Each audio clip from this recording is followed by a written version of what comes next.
Bonjour à tous, aujourd'hui je voulais vous parler des offres commerciales que l'on peut être amené à faire.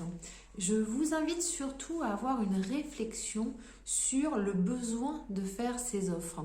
Alors si bien évidemment ça s'inscrit dans une politique marketing que vous avez préalablement définie, c'est ok. Il n'y a pas de bonne ou de mauvaise chose, vous allez tester des choses et voir si cela fonctionne ou pas. Donc il n'y a pas de jugement sur la valeur de ce que vous faites. En revanche, ce que je voulais vous amener à faire, en tout cas la réflexion que je veux vous amener à avoir, c'est de voir un petit peu s'il est judicieux que tout le monde fasse la même offre en même temps. On peut être incité à pouvoir voir un petit peu ce que nos concurrents font et du coup se dire mince, eux ils font ça et moi je ne le fais pas. Du coup vite, il faut que je fasse la même chose, sinon je vais être différent et sinon les clients risquent de ne pas venir chez moi et d'aller plutôt chez cette personne qui fait une offre. Alors soit les offres sont attrayantes pour les clients, mais il n'y a pas que ça. Dans la psychologie d'une personne qui va passer à l'acte, c'est-à-dire prendre un rendez-vous avec vous, il y a d'autres choses. Est-ce que vous l'avez mise en confiance? Est-ce que vous proposez lui convient? Est-ce que ça lui correspond? En vérité, la personne ne va pas s'attarder que sur le prix. L'offre tarifaire peut éventuellement permettre à la personne de passer à l'action, mais c'est pas ça qui va faire décider une personne à venir chez vous ou pas. En tout cas, peu. Ça va pas représenter la majorité des personnes qui vont arriver chez vous. Euh, il y a des personnes qui ont ce genre de politique, que ce soit une offre tarifaire ou d'autres choses. Mais en vérité, ça va être la répétition, le fait qu'on les voit régulièrement, qu'ils communiquent sur différentes choses et que la personne a été en contact finalement avec vous par les différents réseaux ou par d'autres ressources, en fait, par d'autres sources de connexion, que la personne va se dire tiens, je me ferais bien masser par ce masseur ou cette masseuse. Ça va pas forcément être l'offre tarifaire qui va faire qu'elle passe à l'acte. Éventuellement, ça va déclencher le passage à l'action si la personne était déjà connectée d'une manière ou d'une autre avec vous. Pourquoi je dis ça? Parce que le risque, en fait, si vous faites des offres tarifaires en permanence et que tout le monde fait des offres tarifaires dans le même secteur géographique en permanence, qu'est-ce qui va se passer?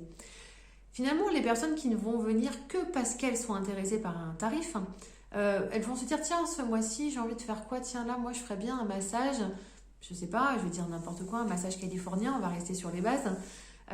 Et elle va regarder finalement toutes les offres qu'il y a et puis se dire bon, bah tiens, je vais faire le massage californien chez lui ou chez elle. Et puis le mois d'après, si elle veut reprendre un rendez-vous, elle va chercher à nouveau dans la liste des offres qu'elle peut avoir et se dire bon bah ce mois-ci je voudrais faire un massage ayurvédique, un abhyanga. Tiens, je vais aller chez lui ou chez elle puisqu'il propose ce mois-ci le massage abhyanga remisé. Et en fait, alors soit c'est toujours des rendez-vous de prix, mais c'est beaucoup plus difficile de fidéliser ce type de clientèle qui ne vient que par opportunité. Alors c'est pas pour ça que c'est impossible, mais c'est plus difficile. En vérité, je trouve qu'il est beaucoup plus judicieux de chercher à connecter avec votre futur client.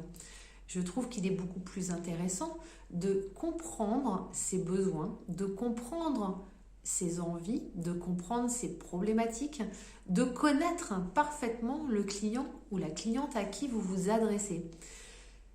Il est beaucoup plus intéressant de lui raconter comment vous travaillez, de lui expliquer qui vous êtes, pourquoi vous faites cela, de montrer un petit peu de vous, de répondre à ses problèmes, de répondre à ses blocages. Pourquoi peut-être cette personne ne passe pas à l'action? Quels sont ses freins?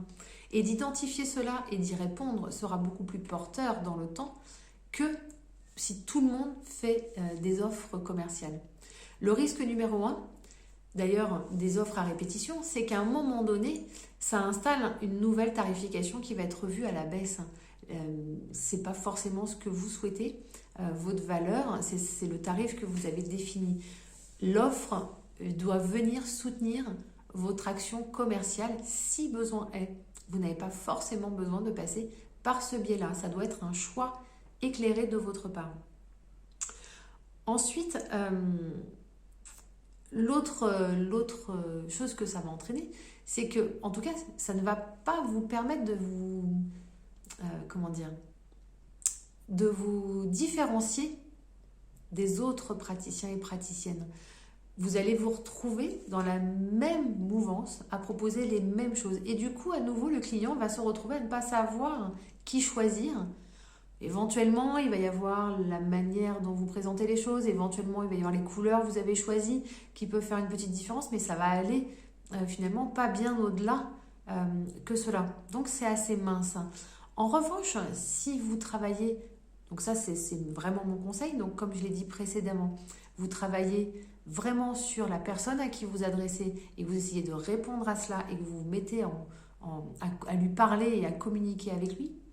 Et comment dire, si vous travaillez également votre calendrier marketing, travailler votre calendrier marketing, c'est décider que vous allez faire telle chose à tel moment.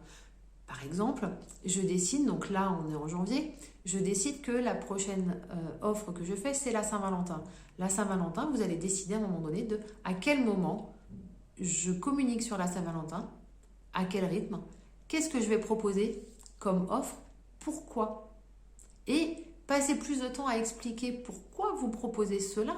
L'offre, ce n'est pas forcément une offre remisée. Ça peut être une expérience différente de ce que vous proposez d'habitude. Par la suite, il va y avoir la fête des grands-mères. Si vous choisissez de pareil communiquer sur la fête des grands-mères, vous allez proposer quelque chose. Une fois de plus, ce n'est pas forcément une offre remisée. On va également avoir la journée de la femme, il va y avoir la fête des pères, la fête des mères, Noël qui va venir en fin d'année prochaine, les soldes, les Black Friday, enfin voilà, tout est sujet finalement à faire des offres et des remises. Donc, n'ayez pas systématiquement cette politique de remise, sauf si c'est vraiment votre politique et votre choix, mais auquel cas, ça doit être fait non pas en courant après les autres, mais plutôt fait en conscience, en sachant exactement pourquoi vous le faites, à quel moment vous le faites, sur quel type de prestation vous le faites, et ça doit être inscrit finalement dans un calendrier marketing qui est établi quasiment sur l'année, avec un vrai raisonnement. Voilà, donc ça c'est le petit conseil que je voulais vous donner aujourd'hui, parce que je sais que se lancer ce n'est pas simple, je sais que trouver et faire sa clientèle ce n'est pas simple, et souvent on tâtonne et on cherche. Donc voilà, ça c'est plus l'expérience qui vous parle. En tout cas, vous n'avez pas besoin de toujours baisser vos prix pour trouver des nouvelles personnes qui vont venir prendre plaisir à vos massages. Bien au contraire, il y a d'autres moyens de montrer votre valeur et la valeur de ce que vous savez faire. Voilà. Écoutez, je vous invite à réfléchir à ça. Si vous avez besoin d'autres informations, n'hésitez pas à commenter en dessous en vous disant que ce genre, en me disant que ce genre de conseil peut vous être utile. Et dans ces cas-là, me dire que vous en voulez plus, en me posant des questions concrètes. Et du coup, ça me donnera de la matière aussi pour pouvoir répondre exactement à vos questionnements, à vos besoins. Ou tout simplement à souhaiter à en parler plus longuement dans un accompagnement privé. Voilà. Et écoutez, je vous souhaite beaucoup de courage, beaucoup de réflexion en tout cas sur tous ces sujets. Et puis n'hésitez pas, je suis là. Donc c'était Angéline Villemot, directrice du centre de formation Harmonie Formation, et avec plaisir pour vous accompagner. Ciao!